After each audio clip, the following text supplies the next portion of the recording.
En el desierto de Chihuahua, la noche cae con un peso propio. Durante años, esa oscuridad fue cómplice. Pistas clandestinas encendidas a último minuto, motores que rugían sin plan de vuelo, luces apagadas al tocar tierra. No eran mitos de frontera, eran rutas. Rutas que convirtieron a Ciudad Juárez en bisagra de un negocio continental a pocos metros de Estados Unidos. En ese escenario, un apellido comenzó a sonar con el estruendo de un avión despegando: Carrillo Fuentes.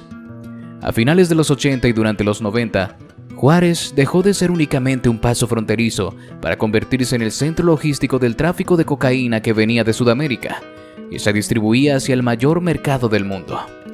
Antes de los Carrillo, otros nombres habrían comprendido el valor estratégico del norte: Pablo Acosta Villarreal, el Zorro de Ojinaga, Rafael Aguilar Guajardo, Gilberto Ontiveros, el Greñas e incluso los viejos capos de Sinaloa como Don Neto. Ellos trazaron rutas y sobornaron autoridades. Los Carrillo industrializaron ese dispositivo. El mayor, Amado Carrillo Fuentes, lo entendió primero. Si el negocio quería crecer, había que sacarlo de la lógica artesanal de los convoyes y llevarlo a una escala de aerolínea. Apostó por una flota propia de aeronaves para mover toneladas de cocaína desde Colombia al norte mexicano y desde allí cruzarlas. Por eso lo bautizaron el Señor de los Cielos. Al mismo tiempo impuso una cultura interna que parecía sacada de una empresa multinacional: jerarquías ajustadas a funciones especializadas, pagos puntuales, rutas redundantes y un círculo informativo hermético. Menos ostentación, más logística. El resultado fue inmediato. Estimaciones de la época, difundidas por agencias de seguridad, hablaban de ingresos semanales descomunales y de una pequeña fracción destinada a la cuota de impunidad. Dinero para aceitar patrullas, ministerios y juzgados. El resto se invertía en crecimiento: bodegas, casas de seguridad, enlaces en ambos lados de la frontera y alianzas transnacionales. Primero con Medellín, después con Cali y más tarde con el norte del valle. Juárez, mientras tanto, funcionaba como un reloj de arena que nunca se vaciaba. Pero todo imperio tiene su grieta. El 4 de julio de 1997, en una clínica privada de la Ciudad de México, Amado entró a cirugía estética con la idea de cambiarse el rostro. No salió con vida. La versión oficial habló de complicaciones por anestesia. Poco después aparecieron dentro de barriles con cemento los cuerpos de 2 médicos vinculados al procedimiento. El entierro fue vigilado. Circularon fotografías del cadáver. Aún así, el rumor de la muerte fingida se instaló en la cultura popular. Lo indiscutible es que el arquitecto del sistema ya no estaba, y el edificio comenzó a crujir. El diseño del imperio y su grieta. Tras la caída de Rafael Aguilar Guajardo en 1993, Amado se había hecho con el control de Juárez con una mezcla de cálculo y disciplina. Su hermano Vicente, más joven y temperamental, ocupaba el rol de operador y ejecutor. Mientras Amado negociaba, Vicente imponía obediencia. Con la muerte del Señor de los Cielos, un consejo de operadores, tutelado por viejos mediadores de Lampa, zanjó la sucesión. Vicente Carrillo Fuentes sería el nuevo jefe. La decisión evitó una fractura inmediata, pero encendió otra mecha: el cambio de estilo. Amado había sido paciente, silencioso, enemigo de la estridencia. Vicente era impulsivo, propenso a la represalia. El aparato siguió funcionando, sí, pero la cohesión se resquebrajó. Aparecieron fracturas con aliados históricos, y en la calle un engranaje híbrido de policías y pistoleros. La línea terminó convertido en un brazo de choque. Balconeo, cobros, ejecuciones, control de plazas. En paralelo, la pandilla Barrio Azteca se consolidó como una fuerza binacional de choque y logística de microtráfico, con presencia en El Paso y Ciudad Juárez. Durante un tiempo, Juárez aguantó. El dinero seguía fluyendo, los cargamentos cruzaban, los agentes sobornados guardaban silencio. Pero el 11 de septiembre de 2004, a la salida de un cine en Culiacán, Rodolfo Carrillo Fuentes, el Niño de Oro, hermano menor de Amado y Vicente, fue acribillado junto con su pareja. La autoría apuntó a Joaquín Guzmán Loera. La afrenta personal convirtió a la disputa con el cártel de Sinaloa en guerra abierta. La respuesta fue igual de simbólica. El 31 de diciembre de 2004, Arturo Guzmán Loera, el Pollo, hermano del Chapo, fue ejecutado dentro del penal del Altiplano. Ya no había vuelta atrás. La guerra se tradujo sobre el terreno en una batalla urbana sin precedentes. Ciudad Juárez se volvió tablero de asaltos, emboscadas y levantones diarios. Gente Nueva, la avanzada sinaloense, comenzó a degradar la estructura juarense desde la periferia hacia el centro. La línea y sus aliados respondían con bloqueos, incendios, asesinatos de mando medio y atentados selectivos. Entre 2008 y 2011, la ciudad tocó picos históricos de homicidios y fue catalogada como la más violenta del mundo.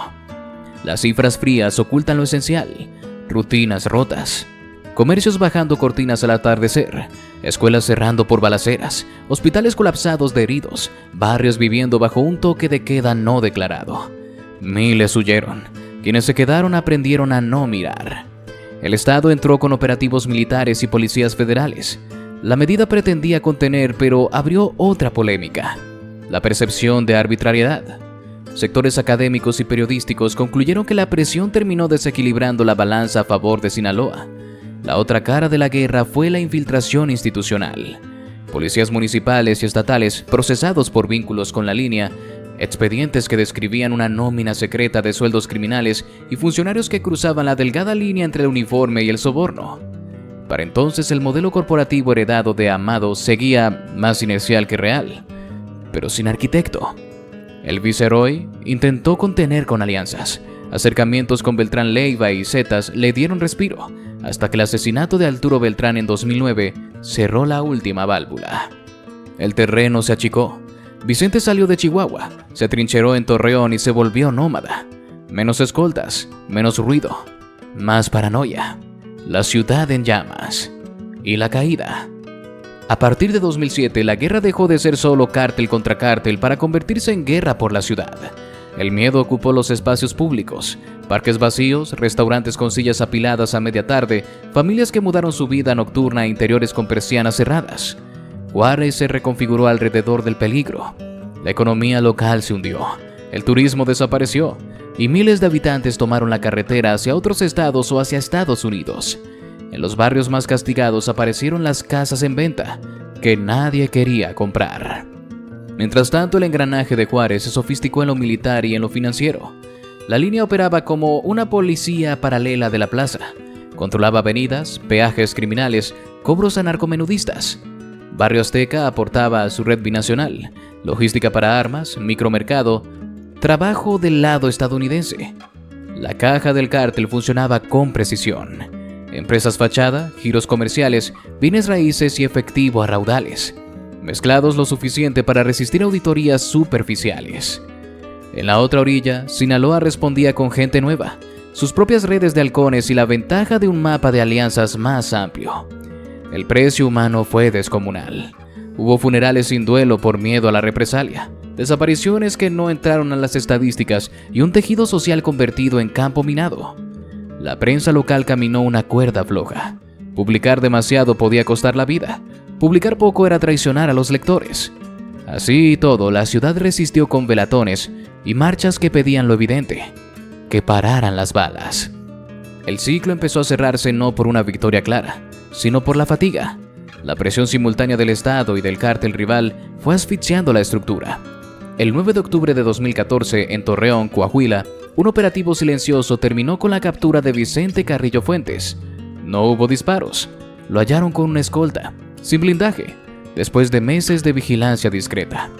La imagen que quedó, un capo envejecido con cirugías menores para alterar su rostro, sin la parafernalia de antaño, contrastaba con el hombre que había convertido a Juárez en un campo de batalla.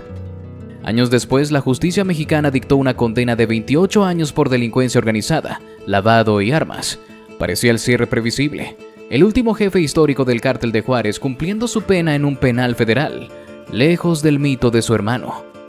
Pero la historia no terminó. Cárcel, extradición y un nuevo marco judicial.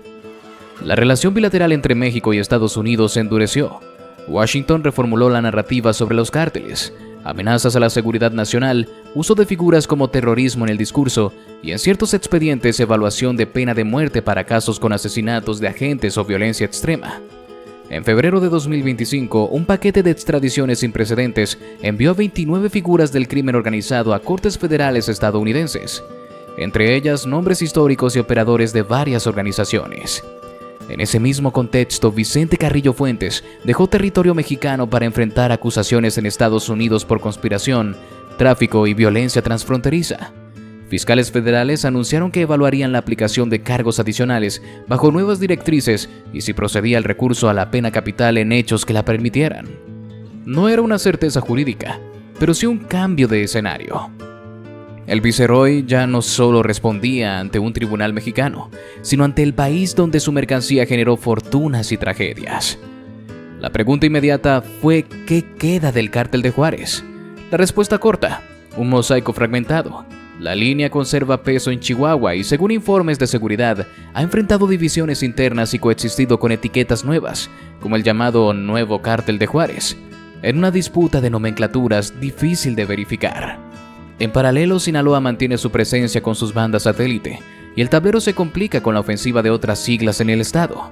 Juárez ya no es la fortaleza monolítica de los 90. Es un cruce de intereses donde la marca Carrillo se usa más como legado que como mando central. En lo social, la ciudad trabaja desde hace años en reconstruir su vida cotidiana. La caída de homicidios respecto de los picos de 2010 marcó un alivio estadístico, aunque la violencia nunca desapareció. Se multiplicaron los memoriales, los colectivos de víctimas y las iniciativas ciudadanas que apuestan por el tejido comunitario como antídoto frente a la lógica del miedo. Es un proceso lento, pero es el único camino que deja una guerra de desgaste. Ahora, ¿qué enseñan entonces Amado y Vicente? Que el crimen, cuando adopta forma de corporación, necesita logística, anonimato y alianzas más que corridos y mansiones. Que la impunidad institucional es gasolina para cualquier guerra y que los vacíos de liderazgo no pacifican. A menudo desatan la violencia que contuvieron mientras hubo un mando duro. El Señor de los Cielos elevó el negocio a una escala inédita. El viceroy lo condujo a una guerra que incendió una ciudad. La extradición y los nuevos marcos judiciales abren un capítulo que puede reescribir sentencias, pero no devuelven lo perdido. Lo que sí es seguro es que la historia del cártel de Juárez no es solo la biografía de dos hermanos, es el mapa de una frontera donde el Estado, el dinero y la violencia se entrelazan. Del desierto convertido en pista a la sala de audiencias en otro país, el eco de lo ocurrido en Juárez todavía resuena. Antes de que pasemos a la siguiente historia, cuéntame, ¿crees que las extradiciones y el uso de figuras como terrorismo y pena de muerte lograrán disuadir a las organizaciones o solo moverán el negocio de siglas y líderes?